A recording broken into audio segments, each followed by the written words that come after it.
Have you heard of Aesop and his fables? Before you answer, let me ask you one more question. Have you ever heard the story of the tortoise and the hare? Or how about the boy who cried wolf?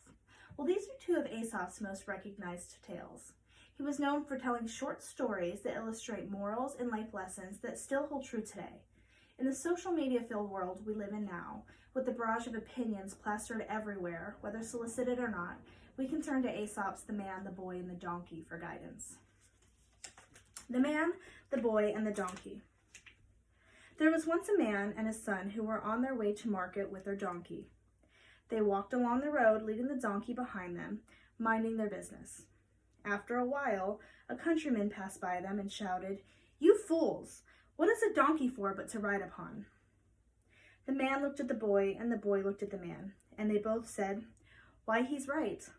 So the man put his son on the donkey, and they went on their way.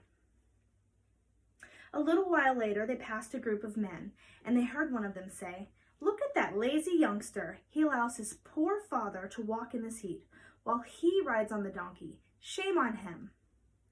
The man looked at the boy, and the boy looked at the man, and they both said, "Why, he's right." So the man ordered his son to climb down, and he got on the donkey himself.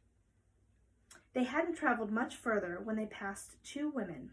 One woman pointed at the man on the donkey and shouted, "Shame on that lazy lout, making his poor little son trudge along while he rides on that donkey."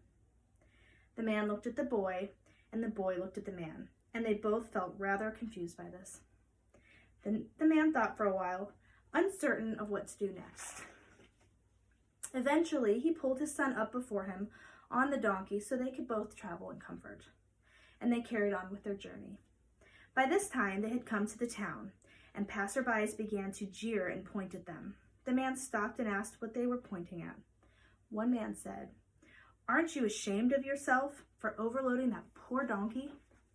The man looked at the boy, and the boy looked at the man, and they both got off the donkey at once. They stood wondering what to do. They thought and thought, until at last they took a pole, tied the donkey's feet to it, and raised the pole and the donkey to their shoulders. They went along amid the laughter of all who met them until they came to a bridge. The donkey then, getting one of his feet loose, kicked out and broke free.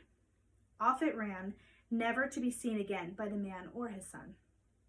"That will teach you," said an old man who had followed them along the way. "You can't please everybody." An important lesson can be taken from this story. You cannot please everybody. Take the opinions from social media with a grain of salt, and remind yourself that if you do try to please all, likely you will please none, including yourself.